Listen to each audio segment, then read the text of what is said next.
Bab 236, Serang. Saat itu, 3 bola hitam terbang menuju danau es. Inilah yang ditunggu-tunggu oleh Sang. Bersinar. Beberapa batu muncul di tangan Sang, dan dia dengan akurat melemparkannya ke ketiga bola tersebut. Boom, boom, boom. Ketiga bola tersebut meledak dengan mana api dalam jumlah yang sangat besar, yang mendorong semua mana es ke samping. Ini adalah bom api yang telah disiapkan untuk membuat marah monster tahap jalan sejati itu. Awalnya, bom api seharusnya ditempatkan di danau es dan diledakkan dengan pengatur waktu. Hal ini akan menjamin keberhasilan dan memberi musuh cukup waktu untuk mundur. Jika firebom itu mendarat di dalam danau, mereka pasti akan memperburuk monster tahap jalan sejati itu. Namun sebagai imbalannya, para penyerang kemungkinan besar akan menjadi korban. Karena itu, mereka tidak berani melempar firebom tadi. Lagi pula, tidak ada seorang pun yang ingin mati. Tetapi ketika mereka melihat bahwa mereka tidak dapat melewati barikade, mereka memutuskan untuk tetap membuangnya. Mana api dari bom api bergerak menuju danau es, yang berarti bahwa masih ada kemungkinan monster tahap jalan sejati itu akan menjadi lebih buruk, tapi itu bukan suatu kepastian lagi. Bersinar. Saat itu, Sang melemparkan pedangnya ke atas danau. Sendirian, dia tidak akan memiliki kekuatan untuk melemparkan pedang seberat itu dalam jarak sejauh itu, tapi pedang memiliki kemauannya sendiri. Pedang sekarang berada di tahap umum puncak, yang memungkinkannya bergerak lebih cepat. Hanya dengan bantuan pedang, Sang dapat melemparkannya ke seluruh danau. Awan api mana menyusut saat pedang melewatinya. Ini adalah fire mana tanpa kemauan, yang membuatnya tidak berbeda dengan fire mana alami. Karena itu, SWOT tidak memiliki masalah dalam menyerapnya. Sang meledak ke samping dan berlari mengitari danau ke arah utara. Bang, pedang mendarat di sisi lain, dan bilahnya masuk ke tanah. Tidak ada fire mana yang mencapai danau es. Ketika para prajurit melihat bom api meledak, mereka merasa seperti baru saja menghindari kematian. Masih ada kemungkinan mereka bisa selamat dari serangan musuh, namun selamat dari amukan binatang buas tahap jalan sejati adalah hal yang mustahil bagi mereka. Akhirnya, Sang mencapai sisi lain danau dan mengambil pedangnya lagi. Dan kemudian, dia menyerang ke utara. Bang, salah satu perisai meledak menjadi serpihan, dan salah satu tentara menerima panah di dada. Untungnya, cedera seperti itu tidak cukup parah untuk membunuh seorang prajurit panggung umum. Yang lain dengan cepat menarik rekan mereka ke belakang perisai mereka, yang kini menerima rentetan anak panah yang lebih berat. Suara mendesing. Pada saat itu, Sang melewati mereka dan menyerbu ke utara. Para prajurit memandang dengan ketakutan pada Sang yang lewat. Dia seharusnya memblokir beberapa anak panah, bukan menyerang musuh. Apakah dia ingin bunuh diri? Sang, dengan baju besi hitam dan topeng hitamnya, menyerbu ke atas gunung, pedangnya meninggalkan seberkas api karena semua mana api yang diserapnya. Sulit untuk mengetahui di mana lawan berada karena banyaknya batu besar di gunung, tapi seiring kemajuan Sang, dia akhirnya bisa mengetahui lokasi mereka. Serangan terhadap perisai kehilangan intensitasnya karena semakin banyak anak panah yang kini menargetkan Sang. Sang menghindari panah demi panah tanpa masalah apapun. Dibandingkan dengan menghindari mantra, ini mudah. Fokus pada perisainya. Sang mendengar seseorang berteriak dari depan, dan tak lama kemudian, anak panah itu melesat ke arah perisai lagi. Pada saat itu, seorang pria bertopeng berjubah merah darah melompati salah satu batu besar dan menyerang Sang dengan 2 pedang merah di tangannya. Sang bisa merasakan kekuatan lawannya berkat semua pertarungan yang telah ia lalui. Panggung umum menengah, pikirnya. Dia mungkin orang yang menembakkan panah pertama ke arahku. Jika semua penyerang berada di tahap menengah umum, perisainya pasti sudah lama hancur. Karena itu, Sang menduga ada 1, mungkin 2, orang di tahap umum menengah di antara para penyerang. Keduanya saling menyerang. Sang menyiapkan pedangnya.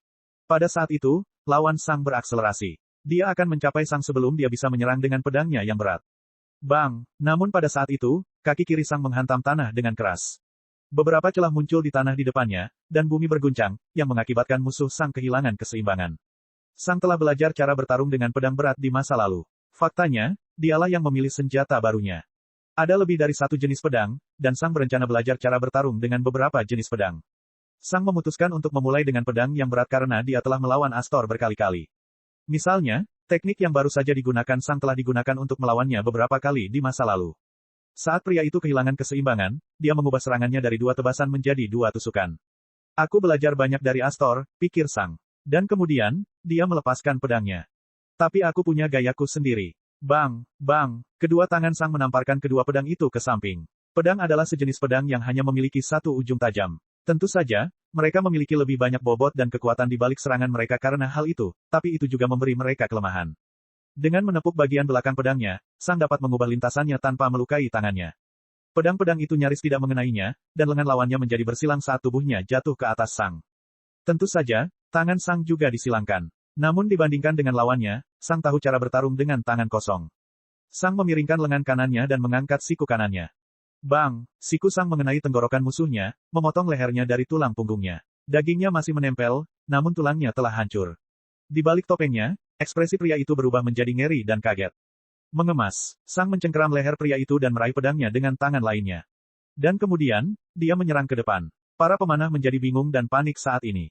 Mereka tidak bisa menembak komandannya, bukan. Komandan mereka memiliki tubuh seorang pejuang. Dia pasti akan segera pulih dan menghancurkan lawannya, bukan? Yah, tidak ada satupun dari mereka yang menyadarinya, tapi Sang menyerap semua mana yang digunakan untuk memperbaiki leher komandan dengan Darkness Absorb.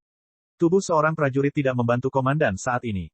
Dan kemudian, Sang mencapai pemanah pertama, yang sedang berjongkok di balik batu.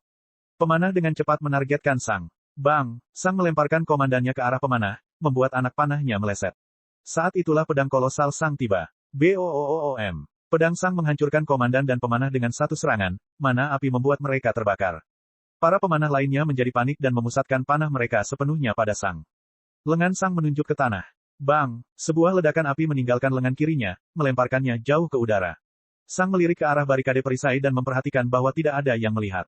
Mereka masih berjongkok di belakangnya. Mata Sang terfokus, dan dia melihat kumpulan pemanah terbesar. Di tengah, di balik batu setinggi 5 meter, ada 5 orang pemanah. Berkat Fire Blast miliknya, Sang cukup tinggi untuk melihat mereka. Pada saat itu, Sang menyiapkan pedangnya dan menebas. Untuk sesaat, para pemanah menjadi bingung. Mengapa orang itu menebas mereka dari jarak lebih dari 30 meter? Tapi kemudian, mata mereka membelalak ngeri. Tembakan bulan sabit yang membara ke arah mereka. Para pemanah tidak bisa bereaksi. BOOOOM. Sebuah ledakan besar terjadi di lokasi mereka, menghancurkan segalanya, termasuk batu yang mereka sembunyikan. Ini adalah hadiah untuk percobaannya, serangan jarak jauh. Di langit, Sang terlempar ke belakang. Melepaskan begitu banyak mana telah mendorongnya ke kejauhan. Sang mengarahkan lengan kirinya ke punggung. Bang! Sang melepaskan Fire Blast lainnya, dan tubuhnya melesat ke arah 2 pemanah terakhir. Para pemanah dengan cepat melepaskan anak panah mereka dengan panik. Salah satu dari mereka menembak ke kejauhan. Yang lainnya memukul perut Sang. Tapi dia tidak peduli. Bang! Pedang Sang menembus pemanah pertama, tubuhnya tersebar ke sekeliling. Pemanah lainnya hanya menatap Sang dengan kaget.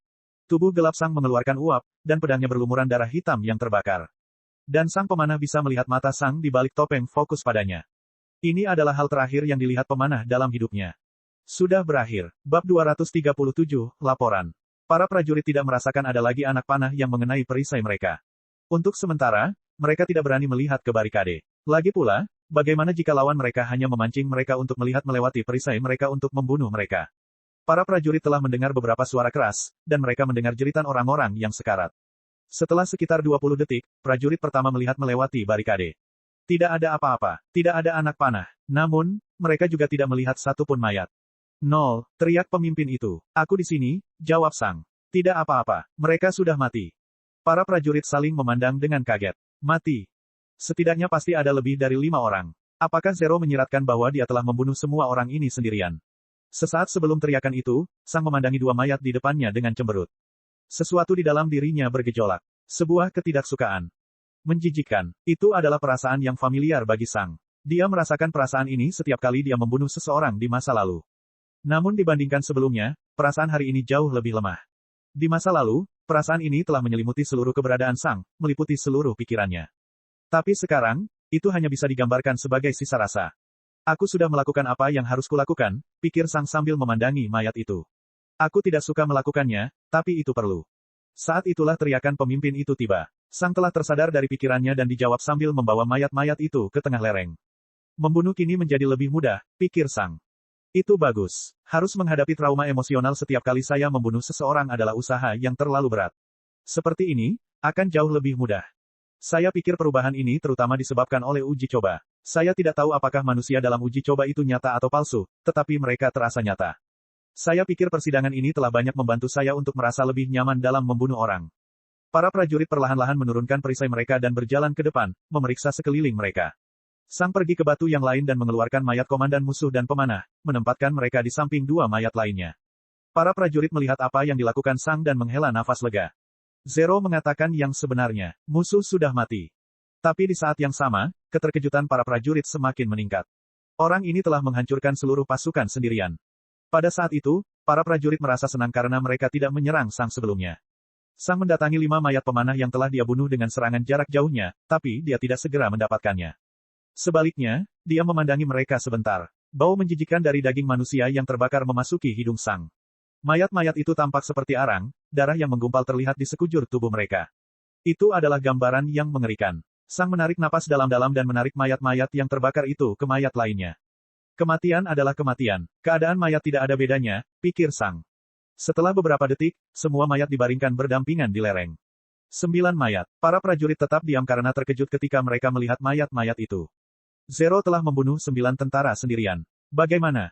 Sang juga melihat mayat-mayat itu, alisnya berkerut di balik topengnya. 8 prajurit tahap umum awal dan 1 prajurit tahap umum menengah. Hanya 5 prajurit tahap umum awal yang dikirim ke sini untuk mempertahankan danau es. Musuh telah menyerang dengan kekuatan yang seharusnya menang dengan pasti. Apakah mereka tahu kalau kita baru berusia 5 tahun, atau ini hanya kebetulan? Menurutku itu bukan suatu kebetulan. Lagi pula, pemimpin mereka mengincarku terlebih dahulu, padahal aku berada di posisi terburuk untuk target awal.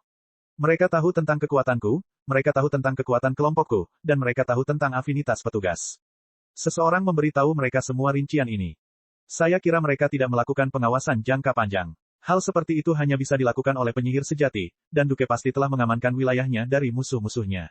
Seseorang di pos terdepan kita memberitahu mereka entah bagaimana caranya.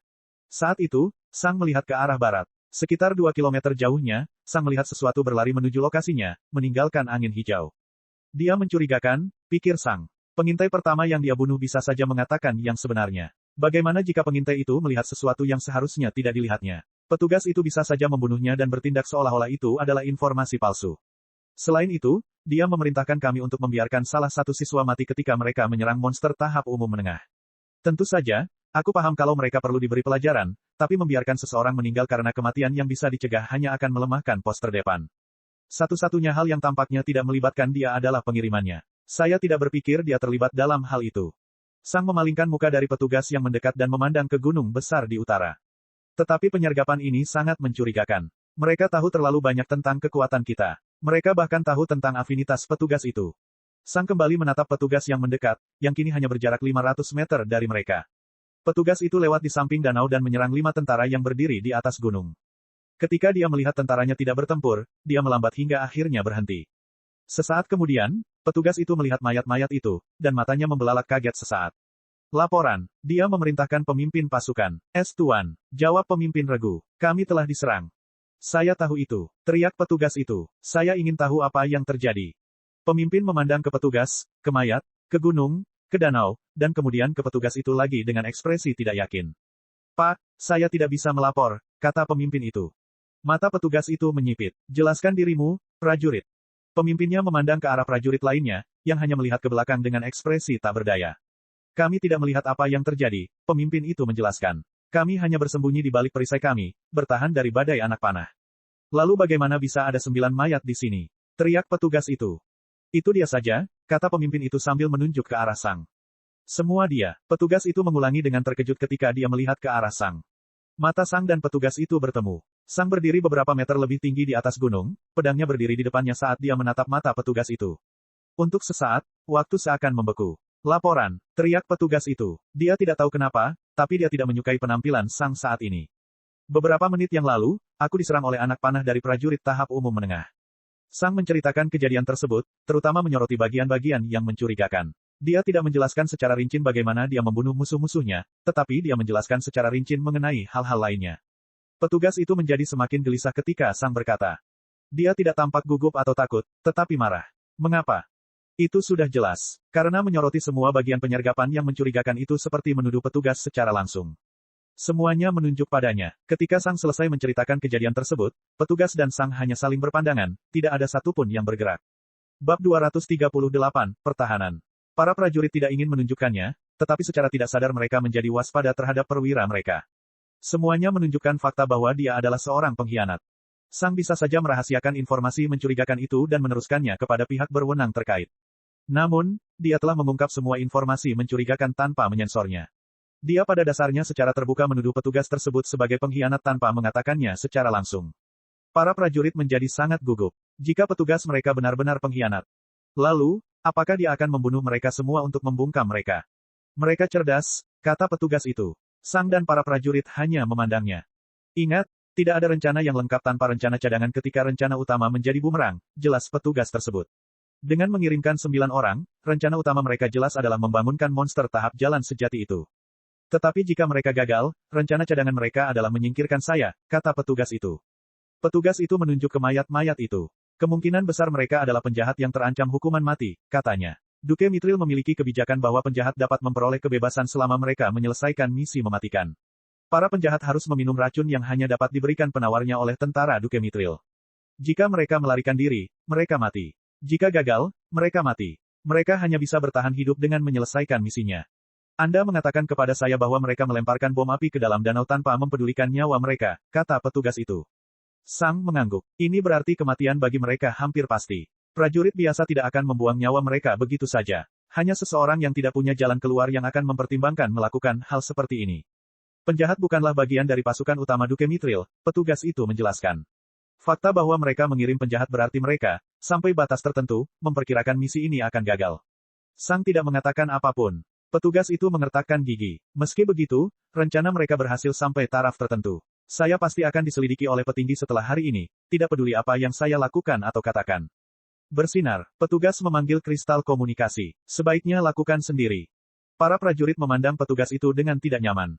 Ekspresi Sang tidak terlihat karena topengnya. Namun, kecurigaan Sang sedikit berkurang. Dia masih mencurigai petugas itu sebagai pengkhianat, tapi dia tidak yakin lagi. Inilah sebabnya dia mengungkapkan semua informasinya. Sebab, bagaimana jika ini hanyalah taktik yang rumit? Jika Sang melaporkan semuanya kepada otoritas terkait, ada kemungkinan penyelidikan yang bias akan terjadi. Ada kemungkinan bahwa prajurit tahap umum akhir yang tidak bersalah akan dijatuhi hukuman mati. Itu sebabnya Sang mengungkap segalanya. Dia ingin memberi kesempatan kepada petugas untuk membela diri. Para prajurit mendengarkan ketika petugas melaporkan semuanya, tanpa meninggalkan informasi apapun. Dan kemudian, mereka mendengar atasan petugas itu meledak dalam kemarahan, tapi bukan hal yang diharapkan semua orang. Goblok sia, teriak atasannya melalui communication crystal. Kamu menemukan terowongan dan tidak melaporkannya. Kamu membahayakan kita semua. Setelah melontarkan cacian secara menyeluruh, atasannya meminta penjelasan. Petugas itu hanya mengertakkan gigi. Saya pikir mempertahankan terowongan dengan akses hanya pada sumber daya saya akan berdampak baik pada karir saya. Atasannya meledak sekali lagi, mencaci maki petugas itu karena kebodohannya.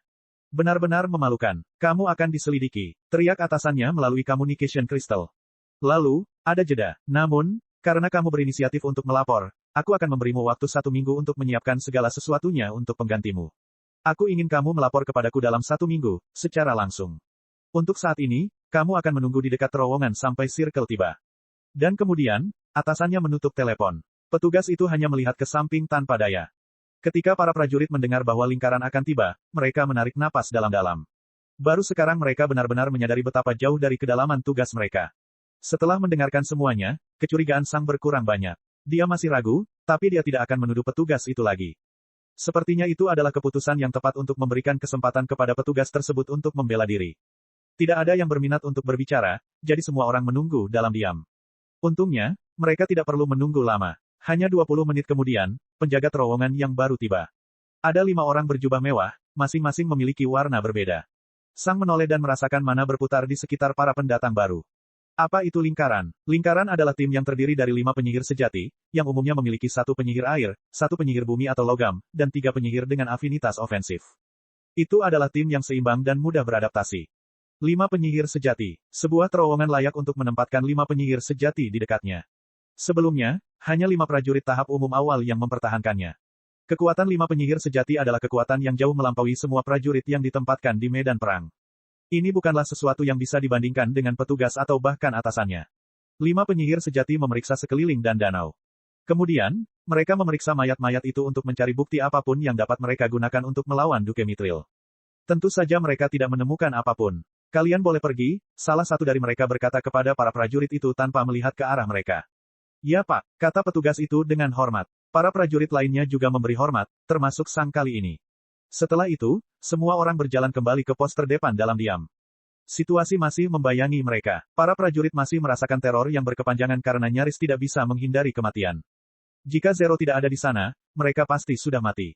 Sekitar 30 menit kemudian, semua orang kembali ke pos terdepan. Begitu mereka tiba, semua orang kembali ke tim masing-masing sementara petugas memasuki salah satu gedung tanpa berkata apa-apa. Ketika Sang kembali, seseorang sudah menunggunya. Saya perlu tahu apa yang terjadi, kata seseorang. Bab 239, Rencana Seseorang. Seseorang membawa Sang ke tempat terpencil di sisi bukit dan bertanya kepadanya tentang apa yang terjadi. Sang menceritakan segalanya kepada Yang Esa tanpa menyimpan rahasia apapun. Dia mengatakan kepadanya hal yang sama seperti yang dia katakan kepada petugas. Sejujurnya, sinyal suar yang Anda berikan kepada saya mungkin bisa menyelamatkan hidup saya, kata Sang. Saya tidak membutuhkan atasan kami untuk memenangkan pertempuran, tetapi jika musuh memiliki lebih banyak waktu, 4 orang lainnya akan mati. Jika mereka mati, semua orang akan fokus pada saya. Aku mungkin masih menang, tapi aku tidak akan berada dalam posisi apapun untuk memblokir Firebombes, yang akan mengakibatkan monster tahap jalan sejati itu mengamuk. Sang mengatakan yang sebenarnya, jika musuh mengira mereka punya waktu lebih banyak, mereka tidak akan melemparkan Firebomb secepat ini. Seseorang sebenarnya telah menyelamatkan nyawa Sang sampai taraf tertentu. Saya membayar Anda dengan banyak uang, kata seseorang dengan suara yang memberitahu Sang bahwa menurutnya masalah ini tidak relevan. Tapi ada sesuatu yang lebih penting. Yang, Sang bertanya, tidakkah menurutmu itu aneh? Seseorang bertanya. Apa, bayangkan Anda bertanggung jawab atas lebih dari 100 prajurit, dan satu orang yang bertanggung jawab atas 30 prajurit itu kemungkinan besar adalah pengkhianat. Apakah kamu akan membiarkan dia terus mengambil kendali atas 30 prajurit ini selama seminggu? Seseorang bertanya. Sang terdiam beberapa saat. Tidak, aku tidak akan melakukannya. Itulah masalahnya, kata seseorang. Ini terlalu aneh. Jika salah satu komandan saya dituduh sebagai pengkhianat, saya akan segera mengirim seseorang untuk menangkap mereka. Selain itu, kami tiba di sini dalam 1 hari dari zona Storm Eagle. Apakah Anda benar-benar berpikir bahwa tidak ada prajurit tahap umum akhir kedua di kota dekat kita yang bisa mengambil alih kendali? Mengapa petugas mendapat kekuasaan penuh selama seminggu penuh atas wilayah ini? Itu tidak masuk akal. Sang mengerutkan kening saat dia melihat ke bawah, tapi wajahnya tersembunyi di balik topengnya. Ada yang masuk akal. Sang tahu banyak, dan dia tidak bodoh, tapi dia tidak terlalu berpengalaman dalam memimpin orang lain. Sang tidak terlahir sebagai pemimpin, dan dia tidak tertarik memimpin orang lain. Dia pikir memimpin orang lain itu menyebalkan. Itu membutuhkan banyak kerja keras dan dedikasi, yang bisa digunakan untuk mengembangkan kekuatannya sendiri. Karena itu, Sang tidak menyadari keanehan ini. Dalam benaknya, inisiatif petugas untuk melaporkan dirinya kepada atasannya merupakan pertanda baik bahwa dia bukanlah seorang pengkhianat. Lagi pula, mengapa seorang pengkhianat mengungkapkan dirinya kepada atasannya ketika satu-satunya saksi berada di lokasi terpencil dan jauh lebih lemah darinya? Petugas itu bisa saja membunuh mereka berlima tanpa banyak masalah. Setelah membunuh mereka, dia hanya akan melaporkan bahwa musuh telah membunuh mereka. Tentu saja, ini juga mencurigakan, tapi itu masih lebih baik daripada memberitahu atasannya tentang semua informasi mencurigakan. Untuk sesaat, Sang mempertimbangkan kemungkinan bahwa petugas tersebut belum menghubungi atasannya yang sebenarnya, tetapi kemungkinan itu dengan cepat dikesampingkan. Sebuah lingkaran telah tiba. Jika atasan itu tidak memiliki status tertentu di wilayah Duke Warwine, Circle tidak akan tiba. Artinya yang superior sebenarnya adalah yang superior. Yang hanya menyisakan satu kemungkinan. Atasan petugas itu juga seorang pengkhianat. Sang melihat ke pos terdepan dengan mata menyipit. Atasan mungkin memberi waktu 1 minggu kepada petugas untuk melakukan kerusakan sebanyak mungkin. Ada kemungkinan besar dia akan mengumpulkan semua pengkhianat di camp dan membunuh semua prajurit setia sebelum melarikan diri ke zona Volcano Wim. Selain itu, kami telah mengumpulkan sejumlah besar materi berharga selama beberapa minggu terakhir. Pada akhirnya, kami akan kehilangan sekitar 30 prajurit panggung umum sementara musuh memperoleh ratusan ribu emas dalam bentuk material. Selain itu, atasan mungkin tidak memberitahu saluran yang tepat mengenai pengakuan petugas tersebut. Dengan tewasnya setiap saksi, atasannya bisa bertindak tanpa sadar, dengan mengatakan bahwa dia tidak tahu bahwa petugas itu adalah pengkhianat. Prajurit panggung komandan yang pengkhianat. Saya rasa kekhawatiran Duke Warwine benar. Tapi untuk saat ini, semuanya hanya dugaan. Tentu, ini sangat masuk akal, tapi tidak ada bukti. Kalau aku melaporkannya seperti ini, petugas itu akan dijatuhkan, tapi atasannya kemungkinan besar akan kabur. Terlebih lagi, atasan akan diperingatkan, dan dia akan tetap berada di posisi rendah. Sang melihat ke arah satu. Apa rencanamu? Dia bertanya. Jika kita bertemu musuh dengan cara mereka, kita akan mati, jelas Wan.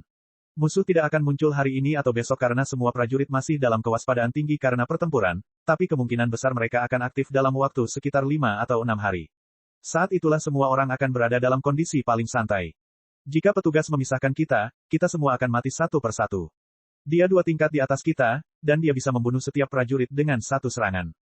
Jika kita membiarkan dia mengambil inisiatif, kita akan mati, jelas Wan. Kau masih belum memberitahuku apa rencanamu, kata Sang dengan sedikit kesal. Apakah kamu tidak mengerti? Seseorang berkata dengan sedikit frustrasi. Kita harus mengumpulkan kekuatan yang kuat dan membunuh petugas itu sebelum dia bisa membunuh kita. Sang terdiam selama beberapa detik sambil menatap Wan. Ini bukanlah keputusan yang mudah, kata Sang perlahan. Apa yang kamu bicarakan? Bagaimana ini bukan keputusan yang mudah? Seseorang bertanya dengan kesal. Semuanya hanya dugaan, dan petugas sudah melaporkannya ke atasannya. Mungkin saja atasannya percaya bahwa tuduhan itu salah. Jika aku mencoba mengambil nyawa petugas itu, aku akan diadili sebagai pengkhianat. Terlebih lagi, jika dia benar-benar berhasil menghubungi seseorang sebelum kematiannya, aku mungkin tidak akan bisa mencapai zona Volcano Wim. Tidak ada bukti saat ini. Jika saya membunuhnya, saya akan melanggar misi utama saya, jelas Sang. Saat Anda mempekerjakan saya sudah bilang bahwa saya akan mengikuti perintah Anda selama tidak bertentangan dengan misi utama. Jadi, aku tidak bisa membantumu dalam hal ini, maaf, kata Sang. Sang tidak bisa melihat ekspresi seseorang di balik topengnya. Keheningan beberapa detik berlalu. Tepat ketika Sang ingin berjalan kembali ke pos terdepan, seseorang mengatakan sesuatu. Berapa harganya? Sang memandang satu. Biasanya saya punya polis triple quintuple, jelasnya. Jika kamu membayarku 3 kali lipat hadiah untuk misi yang ditinggalkan, aku akan memberitahu klienku sebelumnya dan membatalkan kontrak. Jika kamu membayarku 5 kali lipat, aku akan merahasiakannya bahwa aku tidak bekerja untuk mereka lagi. Tapi kali ini, aku baik-baik saja dengan Double, dan aku akan merahasiakannya. Tapi rencananya harus solid. Aku di sini demi uang, tapi aku juga tidak ingin menyia-nyiakan hidupku. Seseorang tetap diam saat dia berjalan mondar-mandir sambil berpikir. Apakah kamu begitu membutuhkan uang? Seseorang bertanya dengan nada jijik dalam suaranya. Tidak, kata Sang. Namun, saya yakin saya bisa selamat dari bentrokan ini. Sekalipun saya tidak bisa menang, saya bisa bertahan. Seperti yang saya katakan saat saya memperkenalkan diri, saya tidak ingin terlibat dalam politik. Saya tidak ingin terlibat dalam politik, tidak peduli apakah pihak Duke Warwine atau pihak Duke Mithril menang. Saya di sini hanya untuk melakukan pekerjaan yang saya dibayar. Satu-satunya 2 alasan mengapa Anda mendapat diskon adalah karena saya ingin mendapatkan uang lebih cepat dan saya tidak menyukai petugasnya. Jika tidak, Anda harus membayar tarif standar. Juga, secara teknis kamu mungkin telah menyelamatkan hidupku. Itu juga dianggap sebagai sesuatu. Jadi, apa yang akan terjadi? Pembayaran atau tidak? Tentu saja, jika kamu tidak membayar, aku terpaksa melaporkanmu kepada petugas. Lagi pula, kamu baru saja meminta tentara lain untuk membunuh atasan mereka, kata Sang datar. Sang tidak dapat melihat ekspresi seseorang, tetapi tubuhnya yang tegang merupakan indikasi yang bagus tentang perasaannya saat ini. Seseorang mungkin sedang marah saat ini. Aku di sini, mencoba menyelamatkan hidupmu, dan kamu memerasku, kata seseorang dengan jijik. Anda mencoba menyelamatkan seseorang yang tidak membutuhkan penyelamatan dengan menunjukkan bahwa Anda adalah target utama misi orang tersebut. Apa yang Anda harapkan? Sang menjawab dengan nada bosan. Aku hanya melakukan pekerjaanku. Bagus, seseorang berteriak. Aku akan memberimu setengahnya sekarang, dan setengahnya lagi setelah akta itu selesai. Aku menerimanya, kata Sang. Bab 240, Taktik. Beberapa jam berlalu, selama itu Sang memandangi karung emas raksasa di dunianya. Berapa bayaran misi tersebut setelah selesai? Berapa nilai waktu seorang prajurit tahap umum awal selama 1 tahun? 50.000 emas. Ini setara dengan sekitar 30-50 mayat binatang tahap umum awal. Selama 1 tahun, ini adalah kesepakatan yang luar biasa, terutama karena misinya tidak seberbahaya berburu binatang sebanyak itu. Itu pastinya merupakan jumlah uang yang besar bagi seorang prajurit tahap umum awal. Ketika malam tiba, yang satu datang ke Sang bersama 2. Kami mendapatkan monster tahap umum menengah, kata seseorang. Sang mengangguk dan mempersiapkan diri. Setelah itu, keduanya menyerang ke arah timur. Mereka melakukan perjalanan sekitar 1 kilometer jauhnya dan berhenti di belakang bukit yang berbeda. Sekarang, tidak ada seorang pun yang memperhatikan mereka. Baiklah, saatnya mempersiapkan segalanya, kata seseorang. Sang dan 2 mengangguk. Apa rencananya? 2 orang bertanya. Sang tidak terkejut karena yang satu berhasil meyakinkan 2. Sangat masuk akal jika petugas dan atasannya adalah pengkhianat. Jika Tu mengatakan yang sebenarnya sebelumnya, dia tidak akan ingin membiarkan orang seperti itu tetap hidup. Bagaimanapun juga, pasukan Duke Mithril sedang mencari 2. Dia mungkin tidak bisa melarikan diri ke wilayah Duke Mithril setelah semuanya selesai, tapi dia pasti punya solusi lain. Lagi pula, jika dia tidak memilikinya, dia tidak akan berada di sini. Kami akan memancing petugas ke tempat ini dengan menembakkan sinyalnya, kata salah satu petugas sambil mengeluarkan salah satu sinyal suar. Kita harus bertindak seolah-olah ada monster tahap umum menengah yang kuat yang tidak bisa kita kalahkan. Lalu, saat dia tiba, kita lompati dia. Semuanya harus dilakukan dengan cepat. Bahkan jika dia tidak langsung melihatnya, itu tidak akan menimbulkan kecurigaan apapun. Tidak hanya monster afinitas api di sini tetapi juga monster afinitas bumi. 2 lainnya mengangguk. Bersinar. Pada saat itu, seseorang mengeluarkan perisai besar. Kita harus membuat ini meyakinkan, katanya sambil mengarahkan perisainya ke arah Sang. Aku tidak punya kekuatan yang cukup untuk membuatnya tampak seperti perisai ini dirusak oleh binatang buas. Kekuatan penghancurmu lebih baik untuk itu. Hancurkan perisainya dengan serangan, tapi usahakan tanganku tetap utuh, kata seseorang. Sang memandang seseorang dengan kilatan di matanya. Tentu, katanya. Kemudian, Sang mengeluarkan pedangnya saat seseorang membela diri dengan perisainya. Dan Sang menyerang perisai itu dengan pedangnya yang sangat besar. Retakan. Perisai itu retak menjadi 2 bagian, dan salah satunya terlempar ke bukit di belakangnya. Salah satu dari mereka terbatuk-batuk akibat benturan tersebut, namun ia tidak terluka. Bagus, katanya. Seseorang melemparkan potongan perisai ke samping dan melihat ke arah dua. Bersinar, sesuatu muncul di tangan seseorang. Aku ingin kamu memegangnya selagi aku mengaktifkan sinyalnya.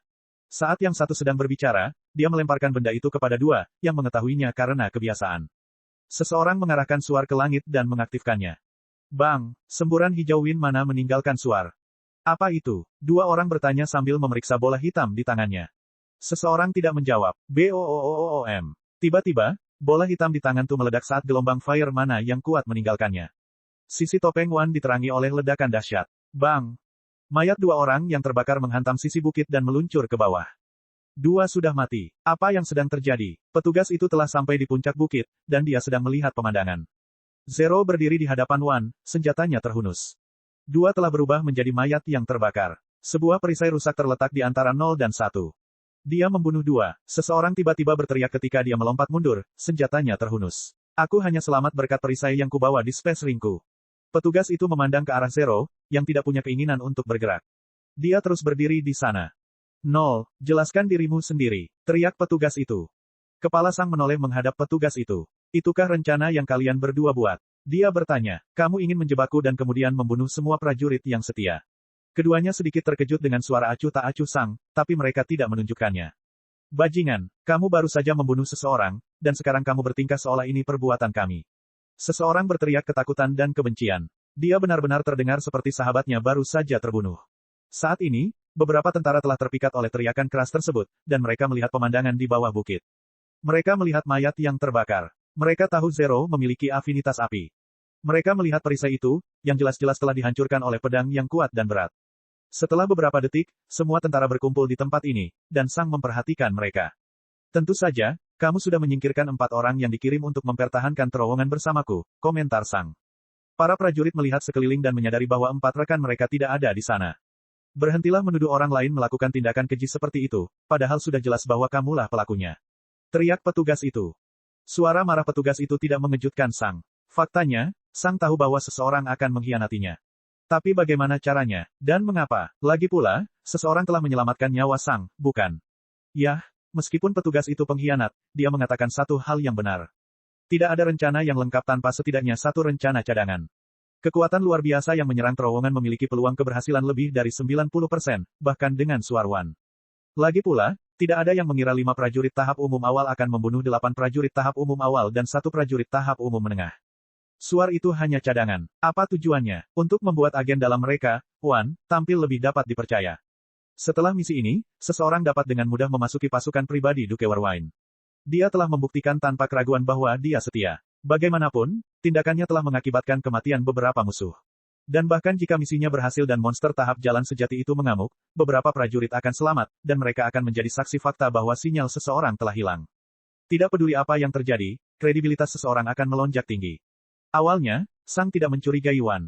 Bagaimanapun juga, tindakan seseorang telah berkontribusi pada kelangsungan hidup Sang. Lantas, apa yang membuat Sang curiga? Uang. Seseorang memiliki 50.000 emas di tangannya. Prajurit normal mana yang punya uang sebanyak itu? Tentu saja, seseorang juga telah memikirkan hal itu, tetapi, dalam pikirannya, itu tidak penting. Di mata Wan, Zero adalah seseorang yang tidak memiliki afiliasi dan hanya tertarik pada uang. Seseorang mengetahui bahwa Zero akan menghubungkan seseorang dengan pasukan Duke Mithril. Tapi apa bedanya? Seseorang tidak peduli dia berada di pihak mana. Jadi bagaimana jika dia menghubungkan Wan dengan Duke Mithril? Karena dia di sini hanya untuk mencari uang, dia akan tetap membantu. Jika Sang dengan mudah menerima lamaran itu, orang akan curiga. Namun, tindakan Sang yang benar-benar memeras lebih banyak uang dari Wan dalam situasi ini meringankan banyak kecurigaannya.